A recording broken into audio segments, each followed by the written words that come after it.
अरे वाह दोस्तों, आ जाओ ना। सब बैठो मेरे पास। आज दिल बहुत खुला हुआ है। चाय पी लो। पहले गर्मा गर्म अदरक वाली, और फोन साइलेंट कर दो, क्योंकि ये कहानी बहुत लंबी है। बीच में उठे तो मजा किरकिरा हो जाएगा। पूरी सुनना।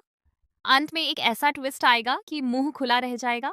और हाँ, वीडियो पसंद आए तो लाइक शेयर और सब्सक्राइब जरूर करना, वरना अगली कहानी नहीं सुना पाऊंगी। हेलो हेलो मेरे प्यारे लिसनर्स, मेरा नाम सिमरन है। घर वाले प्यार से सिम मम्मी कहते हैं, मोहल्ले वाले सिमरन जी बोलते हैं। थोड़ी इज्जत और थोड़ी शर्म मिला के उम्र अभी 36 की हो गई हूँ। पर लोग आज भी कहते हैं कि कॉलेज की लड़की लगती हूँ। रात को लाइट बंद करके देखो तो 20 की भी लग सकती हूँ। हंसते हुए रंग गोरा है। कद 5 फुट 6 इंच, थोड़ी भरी हुई हूँ। जहां होना चाहिए वहां खूब है, जहां नहीं होना चाहिए वहां भी थोड़ा थोड़ा आ गया है। लोग कहते हैं मेरी कमर में कुछ जादू है। चलती हूँ तो अपने आप हिलती है। मैं कुछ करती भी नहीं।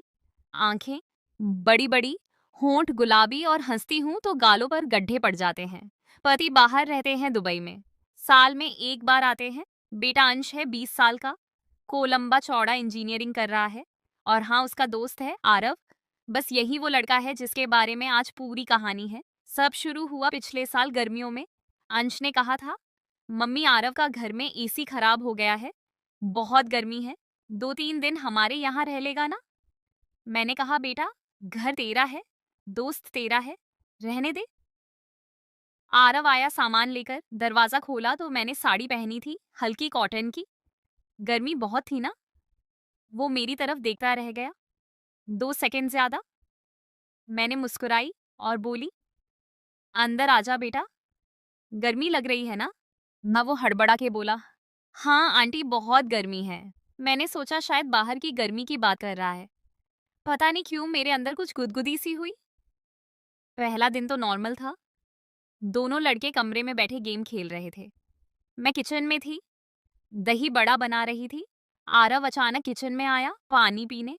मैंने फ्रिज खोला, झुक के दही निकाला। साड़ी का पल्लू थोड़ा सा सरका, पीठ दिख गई।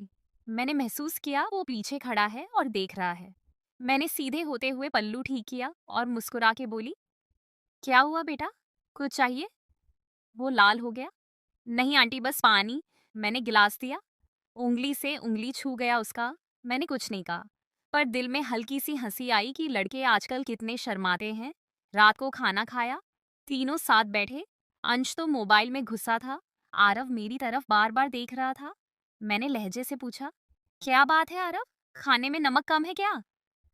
वो बोला, नहीं आंटी, बहुत स्वादिष्ट है, आप बहुत अच्छा बनाती हैं।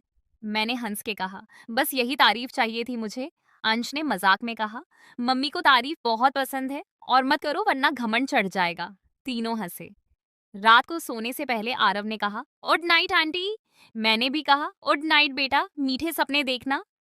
वो रुके बोला, आपके साथ सपने हमेशा मीठे ही आते हैं आंटी। मैं चौकी पर मुस्कुरा के कमरे में चली गई। दिल धक धक कर रहा था। क्या कहा इसने। अगले दिन सुबह मैं योगा कर रही थी लिविंग रूम में। टाइट कुर्ती और लेगिंग्स पहनी थी। आरव जल्दी उठ गया था। वो सोफे पर बैठ के मुझे देख रहा था। मैं शीर्षासन कर रही थी, मतलब सर के बल। लेगिंग्स थोड़ी ऊपर चढ़ गई थी। मैंने देखा वो घूर रहा है। मैं अचानक सीधी हुई और बोली, आरव, ये तुम भी योगा करो ना, बहुत फायदा है। वो बोला, आंटी आप सिखाएं तो मैं सीख लूं। मैंने हंस के कहा, चलो आज से तुम मेरे शिष्य बन जाओ। उस दिन से रोज सुबह वो मेरे साथ योगा करने लगा।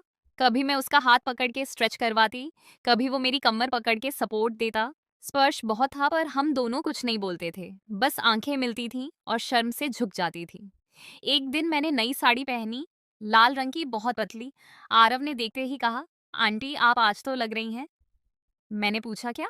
जी, वो बोला, बहुत खूबसूरत। मैंने शर्माते हुए कहा, बस कर पगले, मम्मी हूँ तेरी।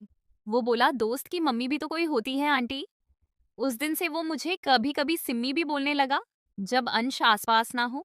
मुझे बुरा नहीं लगता था, बल्कि अच्छा लगता था। धीरे धीरे बातें बढ़ने लगी। रात को अंश सो जाता तो हम दोनों किचन में चाय पीते। वो मेरे कंधे पर हाथ रखे कहता, आंटी आप अकेले बहुत रहती हैं, बोर नहीं होता। मैं कहती, अब तुम जो आए हो, बोर होने का टाइम ही नहीं मिलता।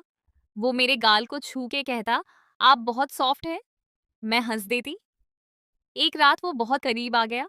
मैंने पूछा, क्या कर रहा है? वो बोला, बस आपकी खुशबू सूंघ रहा हूँ। मैंने उसका हाथ पकड़ा और बोली, आरव हम गलत रास्ते पर हैं।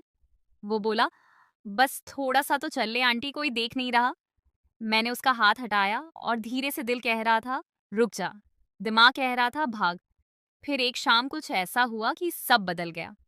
अंश का फोन आया, कॉलेज में इमरजेंसी है, 2 दिन के लिए हॉस्टल जाना पड़ेगा। मैं उदास हो गई। आरव ने कहा, आंटी मैं तो हूं ना आपके साथ। उस रात हम दोनों अकेले थे घर में।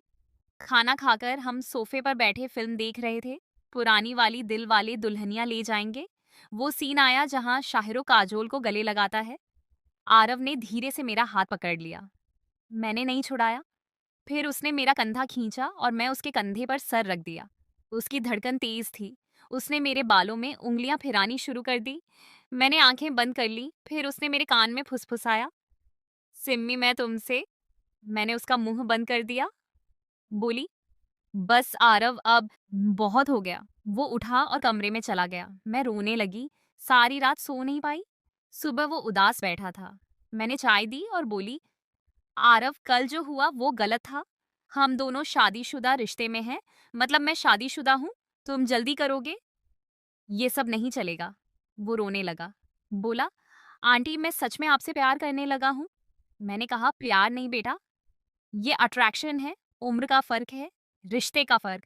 फिर मैंने उसे सब कुछ बताया कि मैंने जानबूझकर उसे पास आने दिया था क्योंकि मुझे भी अच्छा लग रहा था कि मैं अकेली थी। तारीफ सुनना अच्छा लगता था, पर अब डर लग रहा था कि कहीं अंश को पता चल गया तो क्या होगा। वो बोला, आंटी मैं कभी अंश को नहीं बताऊंगा। मैंने कहा, नहीं बेटा, अब से हम सिर्फ आंटी बेटे जैसे रहेंगे। उसके बाद सब नॉर्मल हो गया। वह मेरे सामने हाथ तक नहीं लगाता था, पर आंखों से बातें होती थीं। एक दिन मैं बीमार पड़ गई, बुखार बहुत तेज। अंश बाहर था। आरव ने पूरी रात मेरे सर पर पानी की पट्टी रखी, दवाई पिलाई, खाना बनाया। सुबह मैं ठीक हुई तो उसने कहा, आंटी मैं आपके लिए कुछ भी कर सकता हूँ। मैंने उसका माथा चूमा और बोली, तू मेरा दूसरा बेटा है। फिर एक दिन बहुत बड़ा झटका लगा। आरव के पापा का एक्सीडेंट हो गया। वो तुरंत घर चला गया। मैं बहुत रोई। 2 महीने बाद वह वापस आया, पर अब बहुत बदल चुका था, चुप चुप रहता था। एक शाम उसने मुझे बुलाया छत पर। बोला, आंटी एक आखिरी बात कहनी है। मैं डर गई। वो घुटनों पर बैठ गया और बोला, सिमरन जी मैं आपसे शादी करना चाहता हूँ। मैं हकी बकी। फिर उसने सब बताया कि उसकी मंगेतर है गांव में, पर वो मुझे चाहता है कि वह नौकरी प्यार नहीं करता, सच में जीवन भर साथ निभाना चाहता है। मैंने कहा, पागल हो गया है, मैं तेरी माँ जितनी उम्र की हूँ। वो बोला, माँ नहीं जीवन साथी बन सकती हो, मैं अंश को भी समझा लूंगा। मैंने बहुत सोचा, रात भर सो नहीं पाई। सुबह मैंने उसे बुलाया और कहा, आरव तू मेरे लिए बहुत खास है, पर शादी नहीं हो सकती। मैं तेरे मम्मी पापा, अंश, समाज सब खत्म